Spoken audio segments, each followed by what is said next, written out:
wabarakatuh. Apa kabar Anda? Senang kembali menjumpai Anda kesempatan sore hari ini dalam dialog publik untuk edisi Senin 9 Februari 2021. Seperti biasa, selama 60 menit ke depan kita akan membahas tema-tema teraktual, di mana kami juga akan mengajak Anda berinteraksi secara langsung, berbincang dengan narasumber-narasumber yang berkompetensi tentunya dalam tema yang kita bahas kali ini. Line info nanti akan kami buka di 0736 21541, 0736 21541. Berbahagia bagi para orang tua maupun juga anak-anak yang selama hampir 1 tahun ini belajar dari rumah begitu, karena beberapa sekolah sudah mulai kemudian melaksanakan kegiatan tatap muka. Nah, seperti apa pelaksanaannya? Kita akan bahas dalam tema pembelajaran di tengah pandemi. Sekali lagi nanti Anda bisa bergabung sama kami di 0736 21541, 0736 21541. Untuk membahas masalah tersebut, dua narasumber sudah hadir di studio kami. Yang pertama adalah Bapak Buslan selaku Kepala Bidang SMK Disdik Provinsi Bengkulu. Selamat sore Pak Buslan. Selamat sore. Sehat Pak ya? Alhamdulillah. Alhamdulillah sehat. Iya. Hadir bersama beliau Ketua MKKS SMK Provinsi Bengkulu sekaligus juga Kepala SMK Negeri 4 Kota Bengkulu. Selamat sore Pak Paidi. Sore Mbak. Sehat Pak ya? Alhamdulillah. Sehat. Nah ini kegalauan para orang tua gitu. Cuma memang antara mau menyekolahkan anak atau tetap di rumah. Tapi memang sepertinya memang sudah saatnya gitu ya, tapi tentu dengan aturan-aturan tertentu begitu. Nah, seperti apa kemudian kebijakan dari Provinsi Bengkulu sendiri terkait teknik atau metode pembelajaran ya di tengah pandemi yang sekarang masih juga belum berakhir seperti itu. Saya ke Pak Buslan. Silakan Pak. Terima kasih. Di dalam pembelajaran pandemi COVID-19 di Provinsi Bengkulu, ya pemerintah akan membuat satu kebijakan. Ini kita tetap pada prinsipnya berpedoman pada protokol kesehatan. Jadi dalam zona pengelompokan, sebagaimana yang kita ketahui di wilayah pada masa pandemi COVID-19 ini, ada yang zona hijau sedikit kasus COVID. Itu ada berapa kabupaten, dan itu ada zona hitam, merah, oranye, itu banyak kasus COVID. Nah, jadi hal-hal ini yang perlu kami bicarakan. Ini yang zona hijau sedikit kasus COVID itu ada 5 kabupaten, yaitu Kabupaten Mukomuko, Kabupaten Lebong, Kaur, Bung Selatan, dan Seluma. Nah, jadi yang di zona ini boleh melaksanakan pembelajaran secara tatap muka, tapi selalu mengikuti prokes, protokol kesehatan. Baik hijau ataupun merah? Enggak, kalau yang ini zona hitam atau merah, itu yang banyak COVID, itu dia masih melalui daring ya Pak. Itu masih daring, melalui full daring? Full daring, ya. Okay. Namun perlu kita ketahui bahwa ini karena tuntutan dari wali murid atau dari pihak masyarakat, bahwa anak ini kan udah lama nggak belajar di sekolah. Kalau kita perhatikan, jadi dia tuntutan untuk tatap muka. Nah, insya Allah itu besok pagi pada jam 7 itu ada coffee morning gubernur bersama unsur forum koordinasi pimpinan daerah dan beberapa OPD yang terkait masalah pembelajaran itu. Jadi insya Allah jam 7 besok pagi di gedung daerah akan melaksanakan rapat persiapan tatap muka sebagaimana yang dituntut oleh orang tua. Bagaimanapun dia siap untuk membuat surat pernyataan di atas materai, yang penting anaknya belajar di sekolah. Nah, besok pagi gimana hal-hal tersebut itu akan dibahas masalah itu ya. Jadi kemungkinan belajar tatap muka ini akan segera terlaksana seperti itu Pak Buslan. Itu seperti apa nih kebijakan? Nah, insya Allah. Jadi karena ada tuntutan banyak dari masyarakat, bahkan dari wali murid, karena kalau kita pikir Bu, itu selama anak-anak belajar di rumah, kadang-kadang orang tua udah kewalahan juga. Makanya ini ada baiknya Ibu.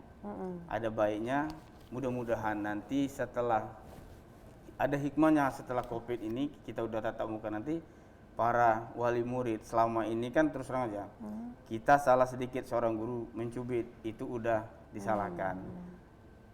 Guru memarah dikit udah dilaporkan. Insya Allah betapa susahnya kita mendidik anak itu, para wali murid akan ada hikmahnya ini. Jadi mudah-mudahan nanti pendidikan yang akan datang, wali murid akan menyerahkan dan percaya kepada para guru bahwa betapa sulitnya mengajar dan mendidik itu.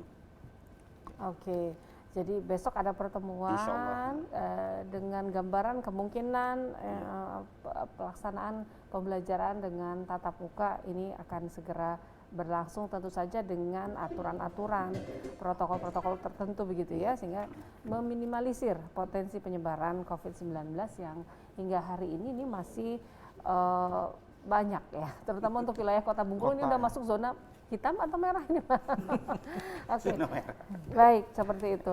Nah, seperti apa sih Pak sebenarnya sebelum saya berbicara tentang tentang kebijakan dan pelaksanaannya di lapangan, saya mau tanya dulu nih sebagai selaku kepala sekolah ya ke Pak Paidi. Iya.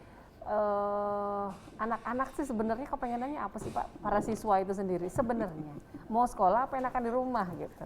Nah kalau di rumah kan sambil belajar daring main handphone gitu kan. Ini seperti apa?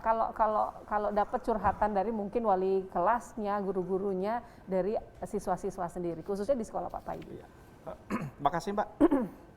Di beberapa waktu yang lalu ya pembelajaran kita pernah juga survei melalui guru-guru yang mengajar daring itu. Kalau secara umum memang anak-anak itu kepengen belajar di sekolah, ya karena bisa jadi kita sudah hampir 1 tahun ya, Iya. sudah hampir 1 tahun mereka itu boleh dibilang tidak pernah belajar tatap muka dengan kawan-kawannya. Mungkin unsur namanya siswa ya, mungkin unsur kerinduan dengan teman, kerinduan dengan guru gitu kan. Ini sudah lama. Iya. Nah, kemudian permasalahan yang sering dihadapi, kenapa siswa ini kepengen untuk belajar di sekolah itu, karena sebagian besar materi yang disampaikan oleh bapak dan ibu gurunya itu agak susah untuk dicerna ya, meskipun selama pandemi COVID ini kan memang pembelajaran itu sudah kita arahkan untuk pembelajaran bermakna ya, artinya pembelajaran yang memang langsung menyentuh ke kebutuhan siswa tanpa kita harus mencapai target kurikulum ya. Kalau untuk pembelajaran normal ini sudah, itu pun kondisinya dari beberapa wali kelas yang pernah saya tanya itu memang sangat sedikit sekali siswa yang aktif, bahkan laporan kurikulum semester yang lalu tingkat efektivitas itu hanya mencapai sekitar 50% loh. Betul. Efektivitas itu untuk COVID itu. Nah, ini kan berarti terjadi masalah yang cukup serius sebenarnya ya di sistem pembelajaran yang seperti ini. Nah, kesimpulannya memang siswa dan guru menginginkan untuk belajar ya, karena secanggihnya teknologi tentu akan lebih nyaman, lebih enak, lebih mudah dimengerti kalau siswa itu langsung belajar bertemu dengan gurunya. Oke. Iya. Jadi sebanyak-banyaknya kemudahan, fasilitas, fitur yang didapatkan dari teknologi informasi tetap silaturahim, perjumpaan langsung antara murid dan guru maupun juga teman-temannya itu jadi sangat dipentingkan gitu ya, betul ya. dalam arti pertumbuhan akademik anak maupun juga memenuhi kebutuhan sosialnya begitu ya Pak ya. Jadi memang melihat keinginan dari para orang tua, dari masyarakat gitu, siswa sendiri yang sudah mulai jenuh nih tampaknya. Baik ya Pak ya. Baik, kita terima pemirsa untuk bergabung sama kami, boleh curhat terkait bagaimana kemudian pembelajaran terbaik ya di tengah pandemi COVID-19 yang sudah ulang tahun ya, bentar lagi ulang tahun nih, bulan Maret, bulan Maret pertama ya Pak, saya ingat banget bulan Maret waktu itu.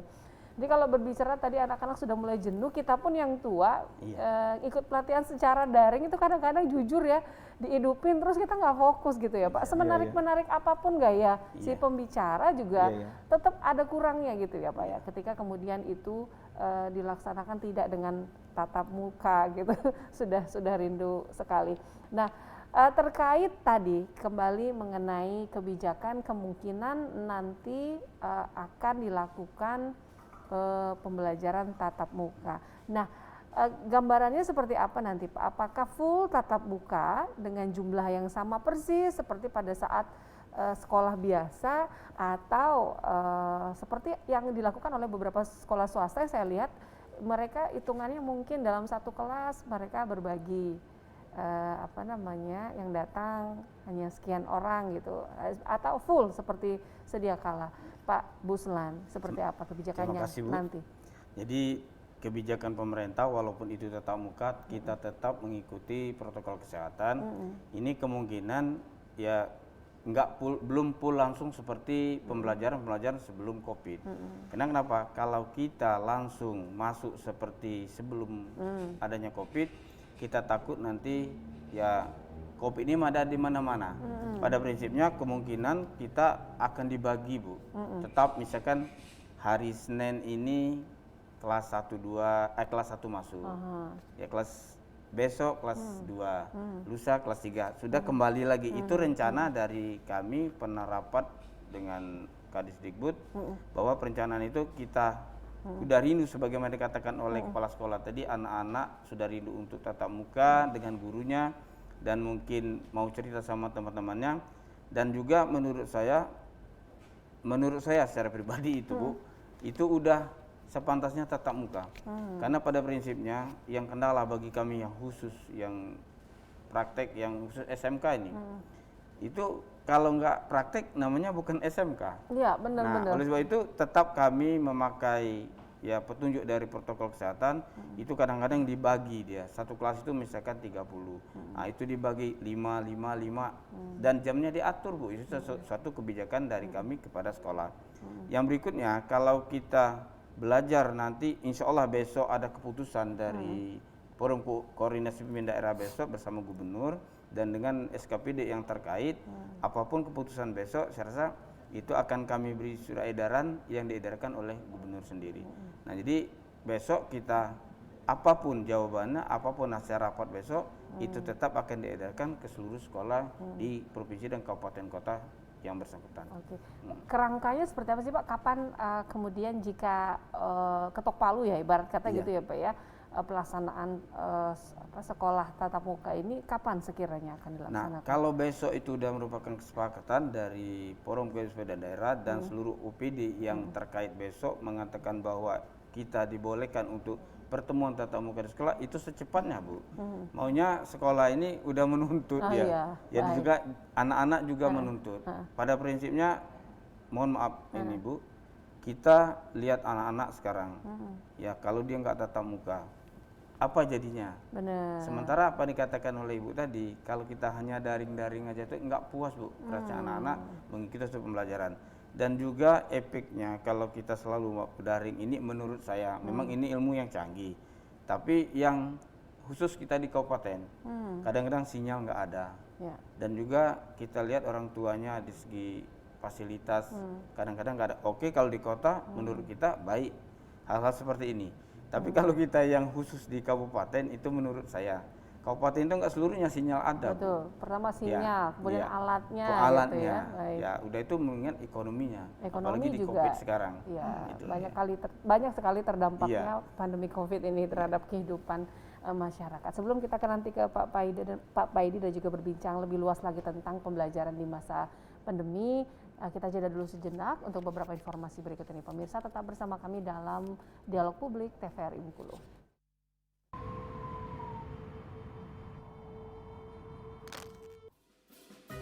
Woi, di sana segalanya. Dak usah lah ngambil sampah tu. Lah tugas pemerintah kita membersihkan sampah tu. Woi sana, sampah itu juga banyak. Kalau bukan kita, siapa lagi? Iya, Dedek. Betul tuh, Deng. Dah lah.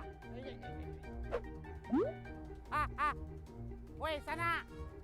Kita nengok pengumuman tu. Mato tu dipakai. Mato. Woi, sana. Kalau bukan kita, siapa lagi yang nak bersihkan sampah kau?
kasih Anda masih bergabung bersama kami dalam Dialog Publik TVRI Bengkulu. Tema kita masih seputar pembelajaran di tengah pandemi. Jadi pada saat pandemi COVID mulai menyebar di seluruh wilayah Indonesia, kebijakan diambil, pembelajaran dilakukan secara daring. Namun mengingat banyak beberapa pertimbangan seperti yang tadi disebutkan oleh Pak Buslan terkait kemudian ekonomi masyarakat, kemudian teknologinya yang tidak ada, bahkan kemudian sinyal gitu, yang sinyal internet yang minim, sehingga sangat tidak efektif untuk beberapa wilayah tentunya pelaksanaan daring ini. Dan ini sudah mulai 1 tahun berjalan, dan kami yakin juga tentunya ini masyarakat, anak-anak, siswa sekolah juga sudah mulai memahami protokol kesehatan yang layaknya diterapkan ketika memang benar-benar sudah rindu dengan sekolah, guru, dan pembelajaran tatap mukanya, seperti itu. Saya jadi ingat kasus seorang ibu yang kemudian terpaksa harus mencuri untuk membelikan handphone, bahkan kuota bagi anaknya untuk bersekolah. Jadi sangat miris sekali kondisi tersebut. Jadi mudah-mudahan ini menjadi keputusan yang baik bagi semua pihak. Kita terima dulu di line telepon, sudah ada yang bergabung. Halo, selamat sore. Halo, selamat sore. Iya, Bapak siapa di mana? Dari Pak Dirja di Simpang Nakau. Pak Dirja. Iya. Iya, silakan Pak. Ya, terima kasih. Ini saya sekedar nanya. Mudah-mudahan aja untuk Senin depan ini anak-anak sekolah mungkin ya bisa masuk, Pak.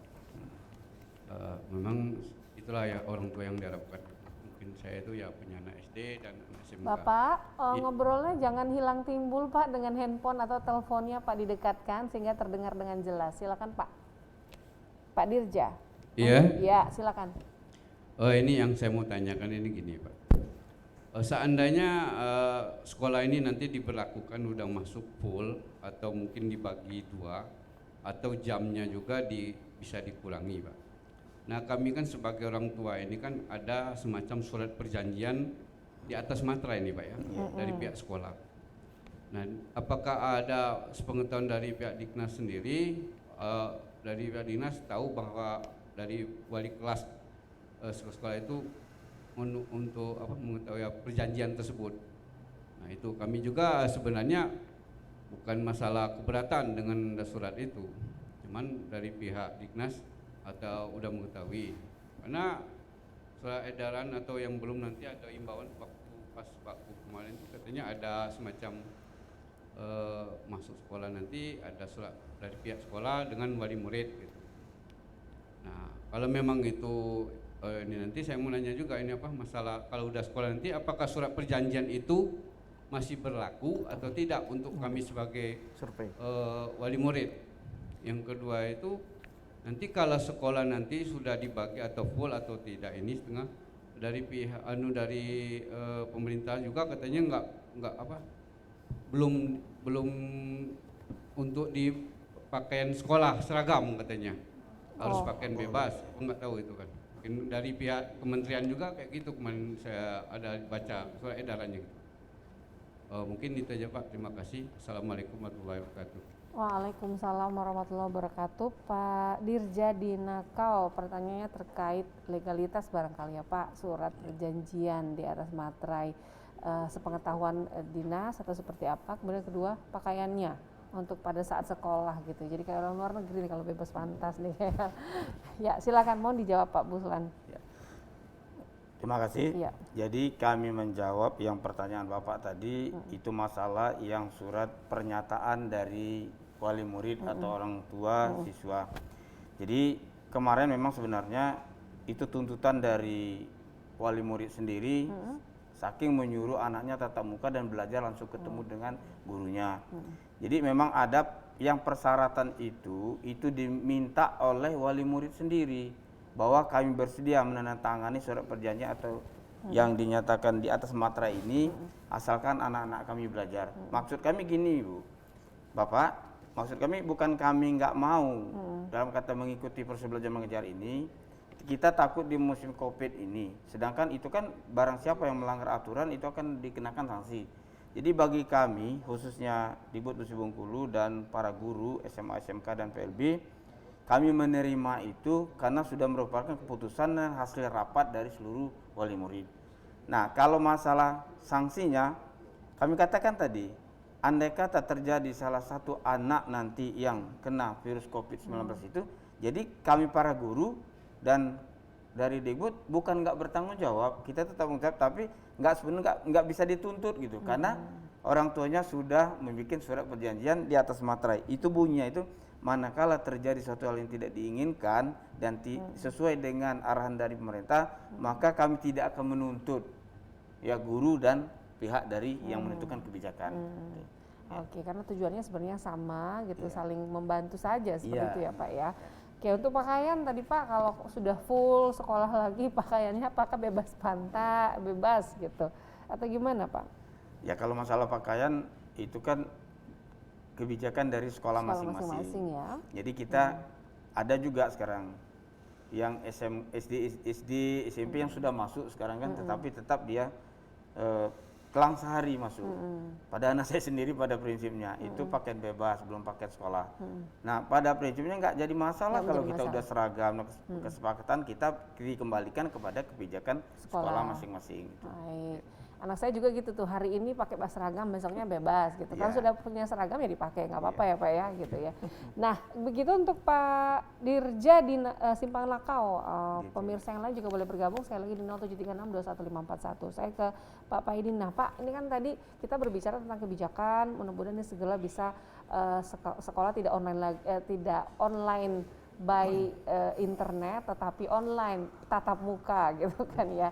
Nah, tapi pada dasarnya ini beberapa sumber menyebutkan pelaksanaan sebenarnya yang sifatnya study club, yang ya tadi yang pakai pembagian jumlah jam dan durasi belajar sebenarnya sudah dilaksanakan gitu di beberapa wilayah, baik di kabupaten, di beberapa kabupaten juga terutama. Ini sebenarnya seperti apa sih Pak gitu?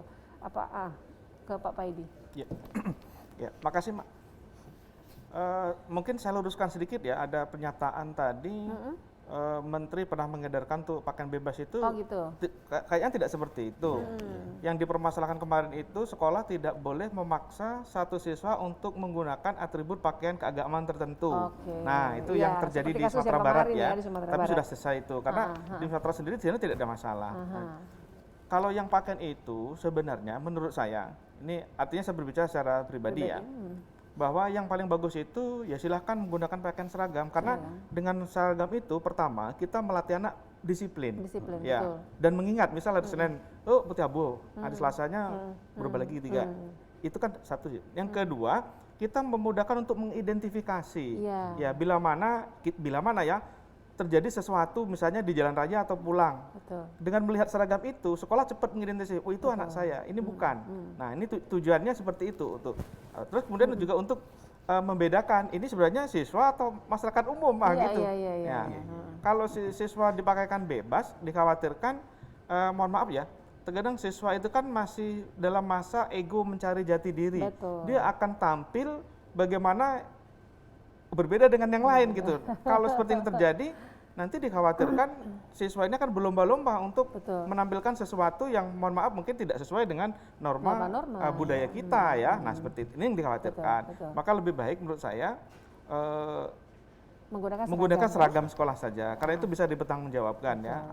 Itu. Apalagi mungkin rasanya para siswa sudah rindu pakai pakaian seragam. Iya, pakai seragam itu aja. Intinya itu ya. Kita lanjutkan.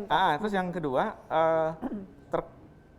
berkenaan dengan masalah pembelajaran ya, Sip, itu sangat bagus karena begini, sesuai dengan prokes kemarin yang diedarkan bahwa satu ruangan itu kan hanya boleh diisi 50% awalnya, separuh ya. Maka pola yang dibuat itu memang harus seperti itu, seperti yang disampaikan oleh Pak Kepala Bidang tadi. Bisa saja hari ini masuk kelas 1, kelas 2, 3 libur. Ini dalam rangka untuk memastikan ruangan itu hanya 50%. Atau bisa juga dibuat model, hari ini absen yang nomor ganjil semua, 1, 2, 3. Yang genap di rumah, hari besoknya ditukar, yang genap masuk, yang ganjil di rumah. Nah, dengan cara seperti ini, saya yakin ini juga sudah memenuhi protokol. Yang pertama, kapasitas ruangan sudah tercapai, artinya hanya separuh. Kemudian dari sisi jaga jarak juga bisa tercipta kan hanya separuhnya dari isi kapasitas ruangan itu. Dan sepengetahuan saya dan Dan ini sudah berlangsung sejauh ini. sebagian di kabupaten sudah ya, Kalau yang di kota, yang Pak? memang di kota mayoritas belum. Belum ya? Ya, mayoritas Belum. belum. Nah, kemudian yang berikutnya juga masalah pelaksanaan pembelajaran itu memang sebaiknya selama kita belum bebas murni dari COVID itu tetap kita terapkan, artinya pola pembelajaran yang 50 atau kemarin dan terakhir nggak salah itu 30 ya Pak Kepala Bidang ya. Iya. Diisi 30% saja. Ini sangat baik untuk mencegah ya, mencegah.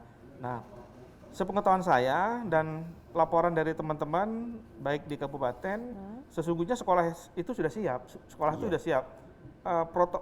Media yang dipakai untuk pencegahan itu juga mayoritas sudah disiapkan oleh teman-teman kepala sekolah kan, mulai dari penyediaan pengukur suhu, kemudian penyediaan sarana tempat cuci tangan, kemudian masker, kemudian slogan-slogan, himbauan itu juga rata-rata di sekolah sudah disiapkan.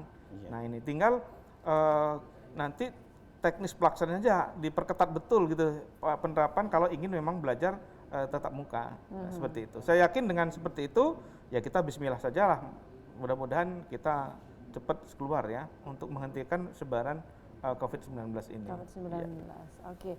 Jadi kalau tadi berbicara, ini kebetulan SMK ya Pak ya, yang prakteknya banyak gitu. Nah, iya. Gimana mau praktek gitu, apalagi kalau prakteknya berkelompok gitu ya Pak. Iya, Jadi iya. agak susah juga Iya, ketika kemudian full tidak balik-balik ke sekolah gitu, hanya daring saja gitu Pak. Jadi mudah-mudahan ini nanti pada saat waktunya tentu saja ini bisa menstimulasi meningkatnya kualitas akademik dari para siswa itu sendiri gitu ya Pak. Kalau tadi kan kita berbicara tentang ranahnya SMK. Nah, bagaimana kemudian untuk jenjang pendidikan di bawah SMA atau SMK seperti SMP, SD, apakah kebijakannya juga akan sama, Pak? Ya, makasih Bu. Jadi itu kalau sudah kita laksanakan nanti yang rapat Forkampinda besok pagi bersama dengan COVID yang terkait, saya rasa sama seprovinsi kita laksanakan itu aturan sama. Jadi surat edaran nanti yang akan diedarkan oleh SE dari Pak Gubernur itu dari TK, SD, SMP, SMA, SMK, PLB sama pada prinsipnya. Nah, itu tapi nanti akan dikembalikan hal-hal yang sesuai dengan protokol kesehatan itu, Bu. Ini maksud kita ya sama seluruhnya dari provinsi ke kabupaten kota tetap itu sesuai dengan edaran dari Pak Gubernur. Oke, jadi kemungkinan seluruh jenjang akan melaksanakan kebijakannya akan melaksanakan tatap muka, tapi tentu saja dengan teknis dikembalikan kepada sekolah sehingga dapat tadi konsisten ya menjaga atau memperketat dari pelaksanaan protokol kesehatan sehingga sekolah tidak menjadi sarana atau media penyebaran dari COVID-19 itu sendiri. Pemirsa, kami undang kembali untuk Anda yang ingin bergabung bersama di 0736211541 terkait pembelajaran di tengah pandemi.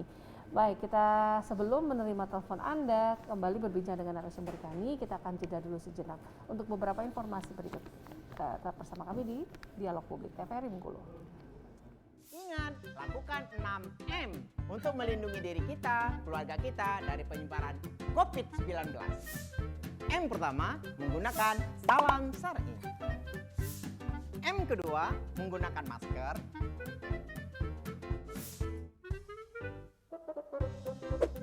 M ketiga, mencuci tangan dengan sabun.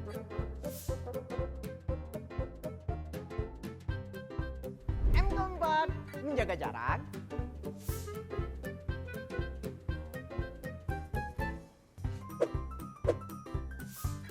M kelima, menggunakan hand sanitizer. M keenam, mandi jika pulang dari aktivitas di luar rumah.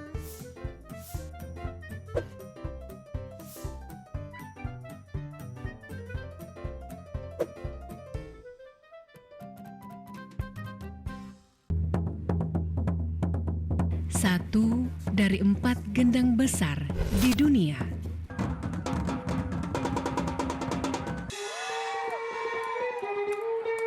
Gendang besar tanpa resonator.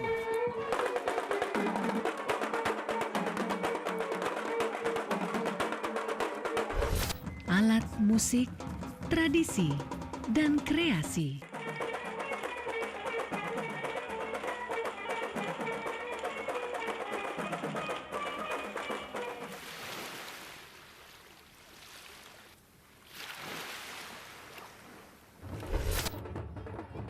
Bicara alat musik Bengkulu, bicara dol, tradisi, kearifan, bicara dol, bicara Bengkulu.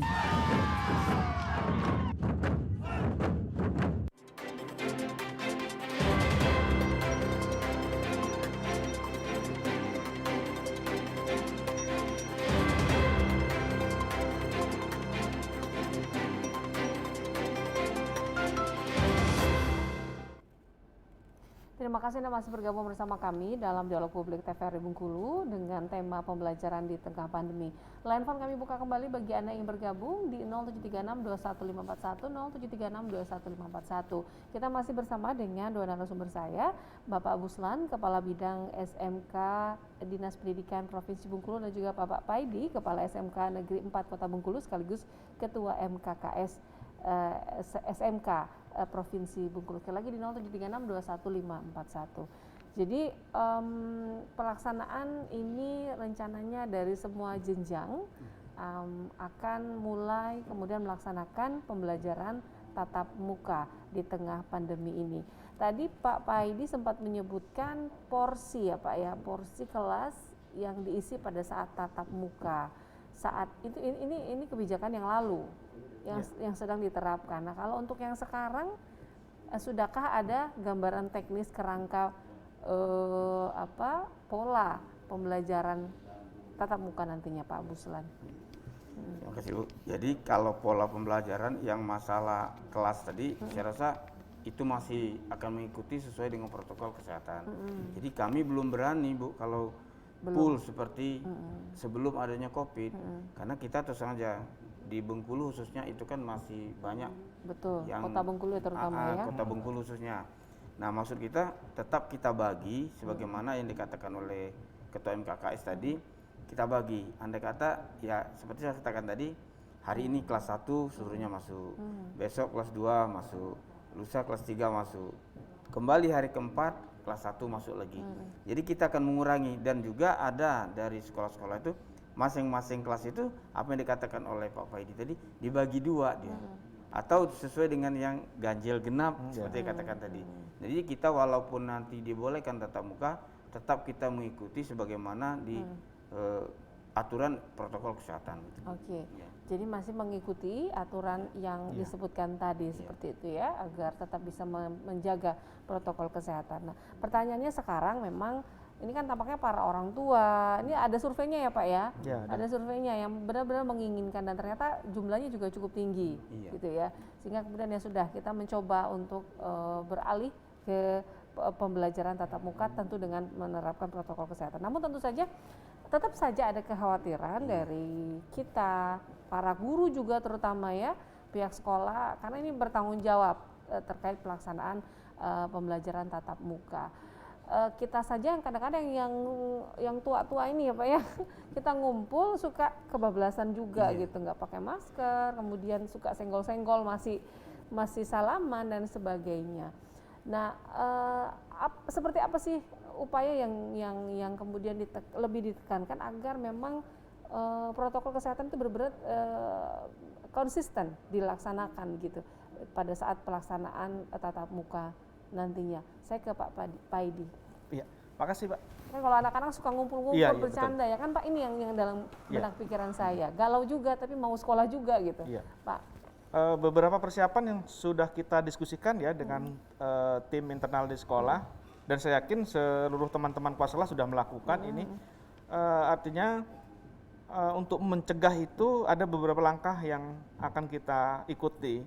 Pertama, mulai kedatangan siswa sekolah ini memang harus dicek suhunya dulu. Bila mana terdapat suhu yang melebihi itu, kita anjurkan untuk pulang. Yang kedua, kita pastikan siswa menyediakan membawa masker. Ya, meskipun kita dari sekolah juga sudah menyiapkan untuk mengantisipasi kalau anak ini ada yang lupa. Tapi kita anjurkan untuk masker. Dan ini kita pastikan kalau dia lupa mungkin kita tolerir ya, artinya. Tapi kalau sengaja tidak Pak, kita suruh pulang saja. Artinya dari siswa sendiri sudah tidak mendukung protokol. Nah, itu begitu sampai awal di sekolah ya. Kemudian begitu sampai masuk ke gerbang berikutnya, anak segera mungkin langsung kita suruh cuci bersih-bersih tangannya dulu. Dan alhamdulillah di tempat saya itu hampir setiap kelas kita pasangi keran air lah, atau 2 kelas 1. Jadi tempat setiap kelasnya sudah ada. Sudah ada, kita pasangi keran di depan kelasnya, begitu dengan sabunnya ya, cuci dulu gitu kan. Nah, baru silakan masuk ke dalam. Dan kemudian kita juga mengontrolnya melalui wali kelas. Ya, wali kelas kita harapkan betul kehadirannya di sekolah lebih awal, dan kemudian juga memastikan upaya untuk mengurangi percakapan anak, artinya pergaulan anak yang ngumpul-ngumpul itu, kita pastikan anak tetap di dalam kelas. Istirahat mungkin kita kurangi, kalau yang 2 mungkin 1, atau yang 1 mungkin tidak usah istirahat. Kemudian jam pulangnya kita majukan, alternatif itu, sehingga begitu satu hari itu kalau biasanya pulang jam 2, mungkin nanti sekitar jam 12-an mungkin sudah bisa pulang, atau nunggu sholat zuhur dulu baru pulang. Ini untuk mengantisipasi ya. Kemudian yang berikutnya juga kantin Pola tidak kita full day yang dulu nggak diterapin lagi, Pak ya? Nggak ada lagi full day school. Nggak ada lagi ya. Terus berikutnya lagi kantin kita tutup sementara. Kantin ditutup? Kita tutup sementara. Anak kita anjurkan untuk membawa makanan dari rumah.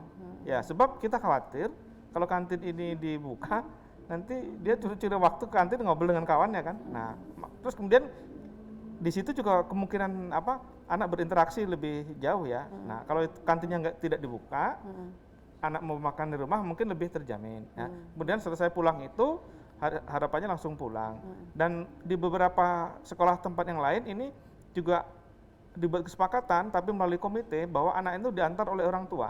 Harus diantar oleh diantar orang tua, tidak boleh dijemput atau diantar oleh siapa, kita jemput orang tua. Tujuannya apa? Tujuannya begitu pulang sekolah siswanya ini langsung pulang ke rumah, tidak singgah dulu kemana-mana gitu. Nah, kalau motor sendiri dikhawatirkan dia mampir-mampir dulu kan. Nah, itu kalau orang tuanya tidak gitu. Nah, ataupun kalau orang tuanya juga berhalangan, dia bisa nanti ke salah satu kerabat keluarga yang bisa untuk memfasilitasi itu. Ini upaya untuk memperkecil. Ini upaya dari sekolah Pak Paidi saja, atau sudah satu suara, satu gaya, satu metode dengan teman-teman lain? Kalau ini pernah kita bicarakan di MKKS provinsi, karena kan kita juga pernah rapat baik secara virtual maupun ketemu. Memang yang seperti ini akan kita lakukan semua di semua SMK di provinsi. Harapannya untuk sama-sama kita berupaya untuk mencegah, meskipun di kabupaten kan kondisinya berbeda. Ya, itu tetap diupayakan untuk seperti itu ya, untuk sama-sama lah kita ya berusaha untuk. Kalau kesiapan sarana prasarana Pak, ini kan sudah luar biasa nih, kalau satu kelas ada wastafel sendiri. Kalau untuk teman-teman lain curhatannya seperti apa Pak untuk kesiapan itu sendiri? Kalau pakai persentase, saya berani menyampaikan 80% lebih sudah siap semua. Karena apa? Karena memang dari dana BOS itu dialihkan. Itu digunakan untuk pencegahan COVID itu. Memang sudah ada, waktu itu ada edaran dari kementerian, dana BOS itu dipakai untuk membantu pemerintah untuk menyediakan fasilitas pencegahan pandemi COVID ini. Ya, dan saya yakin teman-teman sudah melakukan semua itu. 80% tinggal penyempurnaan lagi, penyempurnaan, dan saya yakin juga semua pihak juga sudah sama-sama menyadari bahwasanya kita harus saling menjaga gitu kan ya Pak ya. Baik, kita ke Pak Buslan kembali. Nah, tadi pola-polanya, upaya-upaya agar kemudian protokol kesehatan tetap bisa ditegakkan dengan baik ketika kemudian anak-anak sekolah secara tatap muka itu sudah luar biasa. Nah, bagaimana kemudian dari Dinas Pendidikan sendiri untuk melakukan upaya controlling gitu Pak? Apakah ini benar-benar nanti dilaksanakan atau tidak? Karena kan tanggung jawabnya juga besar gitu kan Pak ya. Tanggung jawabnya tidak hanya terhadap pelaksanaan kegiatan belajar mengajar, tetapi juga kepada seluruh warga, orang tua dan semuanya gitu. Terkait juga penyebaran COVID-19 yang bentuknya nggak ada tapi ada gitu ya Pak ya. Silakan Pak Buslan. Makasih. Jadi kami dari pihak Dikbud atau khususnya dari bidang, kami sudah monep ke sekolah-sekolah, ke kabupaten kota, apa yang dikatakan oleh Pak Paidi selaku Ketua MKKS SMK Provinsi tadi, dan beliau adalah sebagai Kepala Sekolah SMK Negeri 4 Kota. Memang betul apa yang dikatakan beliau. Kami menjamin bahwa setiap sekolah itu sudah menyiapkan sarana masalah yang penanggulangan COVID-19 ini. Nah, jadi kami terus saja setiap monep itu akan kami pantau hal seperti sekolah mana yang contoh, saya contohkan di Kabupaten Muku-Muku. Itu SMK 2 itu saya pas datang ke sana ya termasuk kita jempol beliau mengatakan bahwa setiap di depan kelas itu udah disiapkan. Ada wastafel dari apa namanya stainless itu, sabunnya apa segala macam. Saya katakan, ini dari dana dari mana? Ini dana bos Pak katanya. Kan ada instruksi menteri bahwa itu boleh untuk memakai dana itu. Udah itu saya lihat anak-anaknya pada aktif yang saat ada di sekolah itu yang ikut praktek itu memakai masker.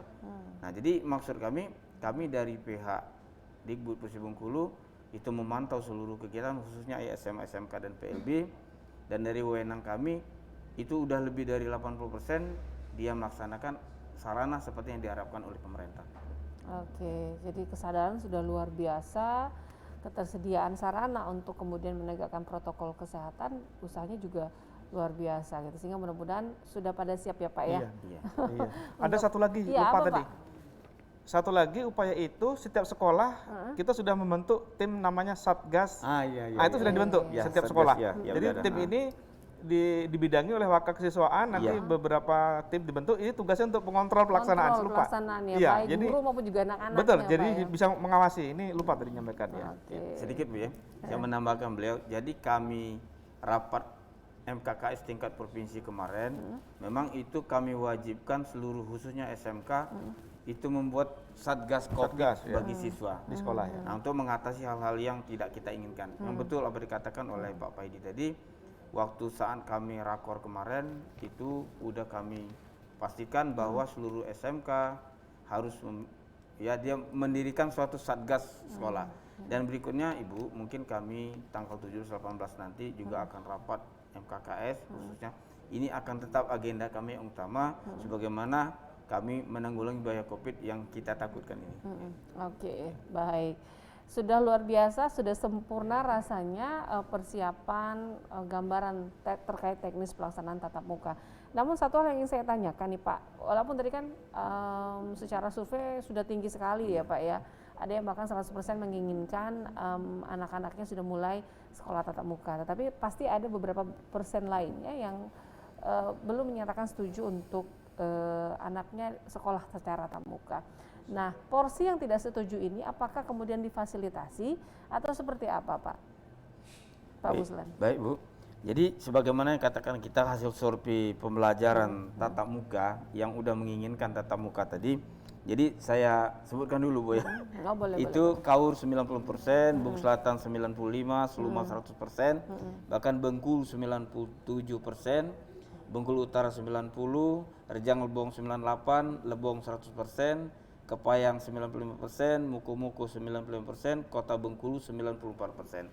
Jadi dengan hasil survei ini, makanya kami dari pihak Dikbud langsung, apalagi ada tanggapan dari pemerintah bahwa Kita tahan dulu Pak jawabannya, kita terima di line telepon. Halo, selamat sore. Halo, selamat sore. Sudah terhubung dengan TVRI Bengkulu dengan Bapak atau Ibu siapa di mana? Silakan. Belum ada suaranya, saya sapa sekali lagi. Halo, selamat sore. Belum ada. Oke, kita kembali Pak terkait hasil survei. Halo, Assalamualaikum. Oke, Waalaikumsalam warahmatullahi wabarakatuh. Dengan Bapak siapa di mana Pak? Halo, selamat sore. Sore, dengan Bapak siapa di mana Pak? Halo. Iya, sudah terhubung dengan TVRI dengan Bapak siapa di mana? Dengan Pak Rudi Di? Halo. Hilang lagi Pak suara. Rudi di Iya, Bengkulu nih. Di Bengkulu. Oke, silakan Pak. Halo, gini. Halo. Iya, silakan Bapak. Oh, gini Pak, ini saran aja kan sebagai sebagai wali murid nih. Yang kami agak meragukan ini masalah pendidikan anak-anak saat ini. Kita lagi COVID-19 ini ke tingkat anak SD, Pak. Ini mungkin gimana caranya? Mungkin dari Diknas gimana? Nah, kalau kita memang betul-betul, ini masukan saja, menegakkan kedisiplinan COVID-19, harusnya ada Satgas atau Satpol PP atau bagaimana, ada yang menunggu di sekolah tersebut dari pemerintah kota, sesuai aturan yang ada. Nah, kalau kita serahkan ke sekolah, ini bukan jarang, 50%, 60% tidak ada protokol, jarang mengikuti protokol kesehatan. Oke, sudah Pak? Ini Pak, ini mungkin ini satu. Baik. Kita karena saya tadi sudah temu juga, saya antar anak saya, ini contoh aja, anak saya SD, ini SD ya. Hari ini saya bilang ketat. Kenapa ketat hari ini? Kok nggak bisa masuk?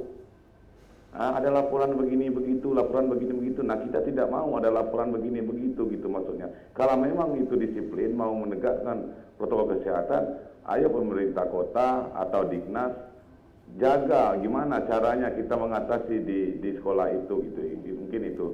Nah, itu maksudnya. Karena ya anak-anak kan rentan dengan hal-hal tersebut.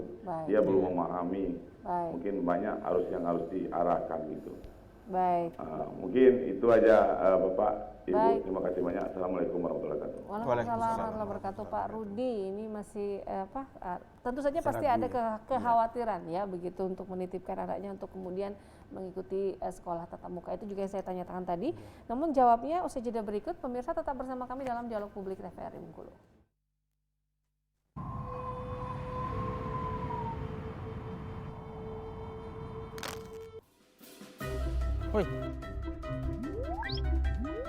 Woi, di sana segalanya. Dak usah lah ngambil sampah tu. Lah tugas pemerintah kita bersihkan sampah tu. Woi sana, sampah di Bengkulu udah banyak. Kalau bukan kita, siapa lagi? Iya, Dek. Betul tuh, Deng. Dah lah. Woi sana, tidak nengok pengumuman tuh. Mato tuh dipakai. Mato. Woi sana, kalau bukan kita, siapa lagi yang nak bersihkan sampah kok?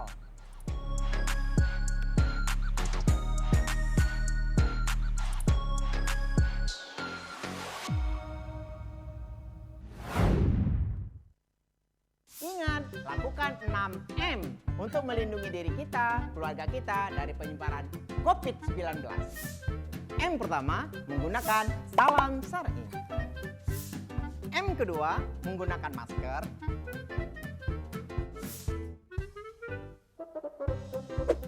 M ketiga, mencuci tangan dengan sabun.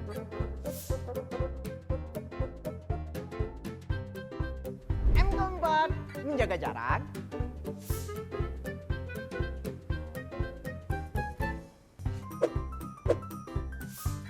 M kelima, menggunakan hand sanitizer.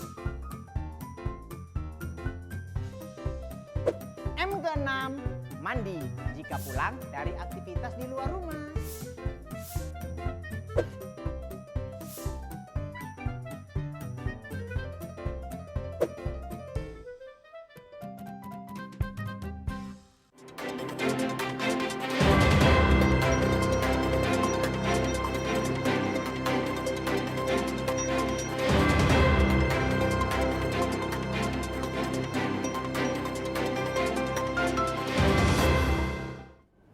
Terima kasih Anda masih bergabung bersama kami dalam Dialog Publik TVRI Bengkulu. Waktu kita tinggal beberapa menit lagi saja, satu segmen terakhir, telepon kita tutup ya, untuk tema kita seputar pembelajaran di tengah pandemi.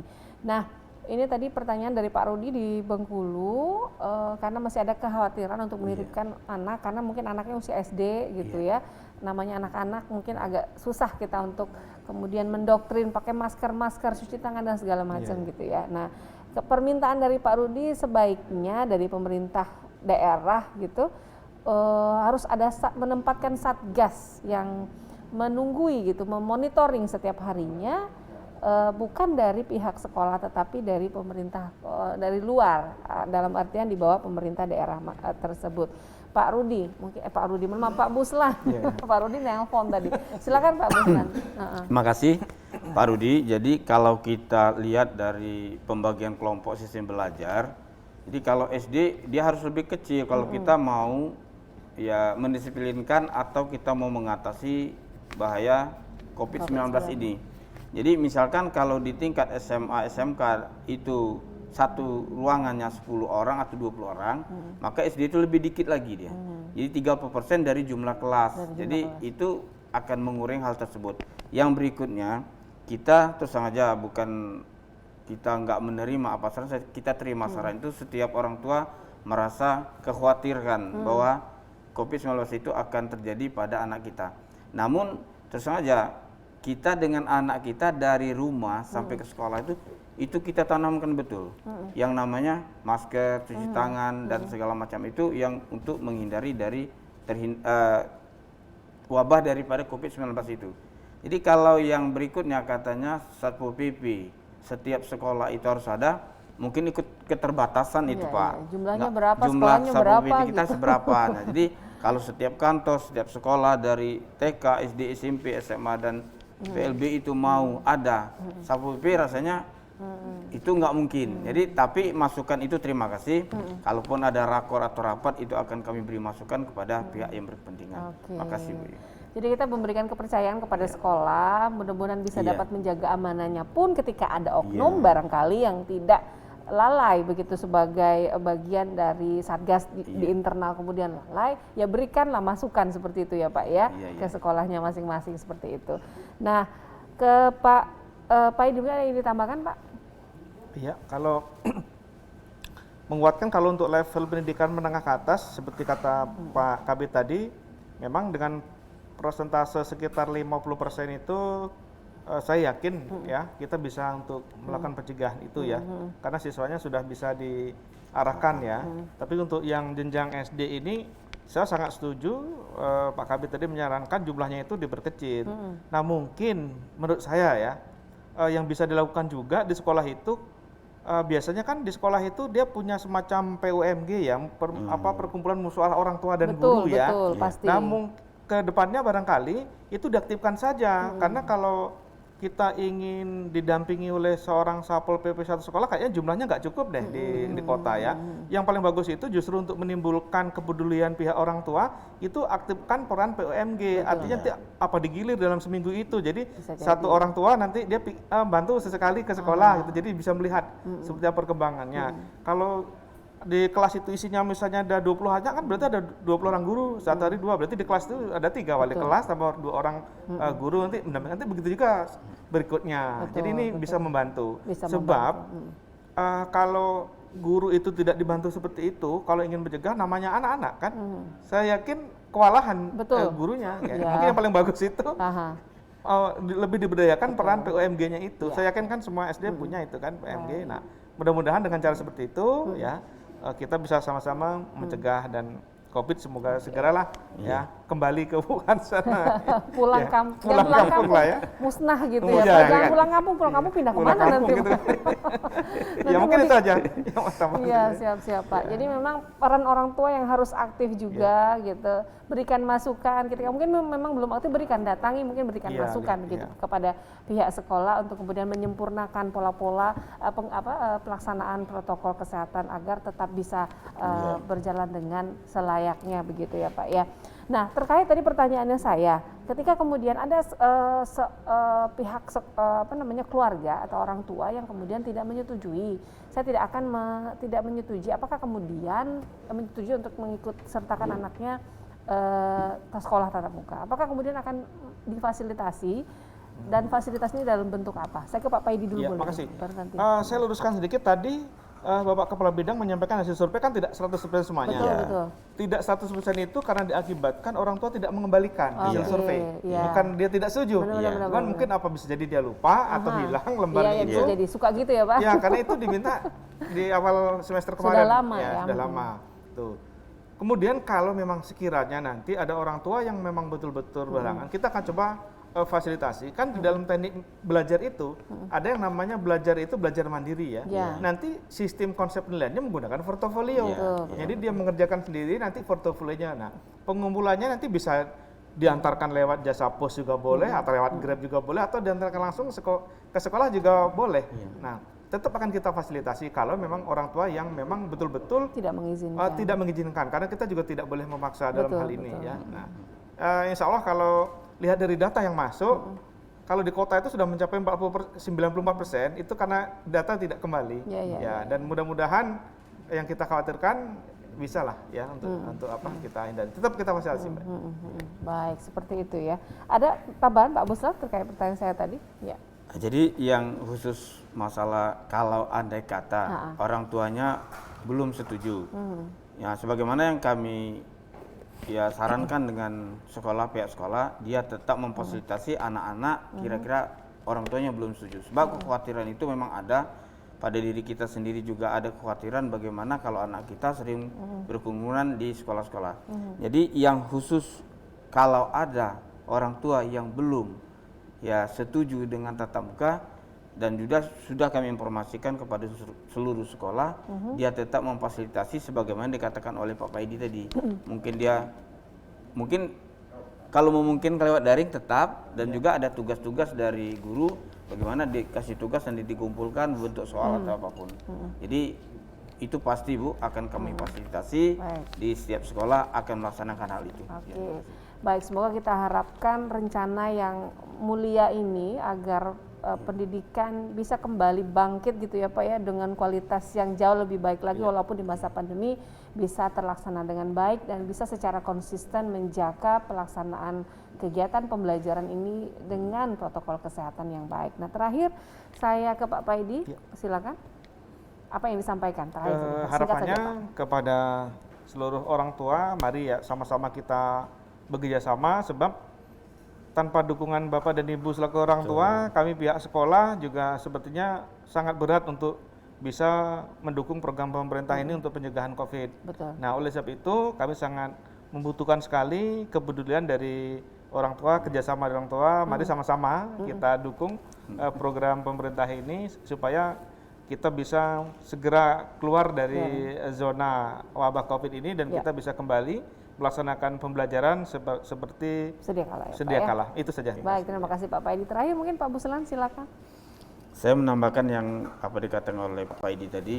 Saya selaku dari Dinas Pendidikan Kabupaten Bengkulu mengharapkan seluruh kepada wali murid dan guru, mari kita kerjasama yang baik dan sinergi antara pihak Dikbud dan wali murid.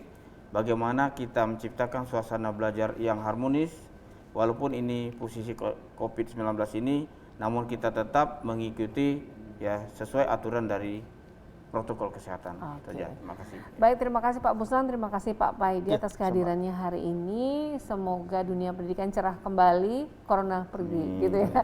Baik, saya Sina Farita mewakili kerabat kerja yang bertugas mohon pamit undur diri. Terima kasih. Wassalamualaikum warahmatullahi wabarakatuh.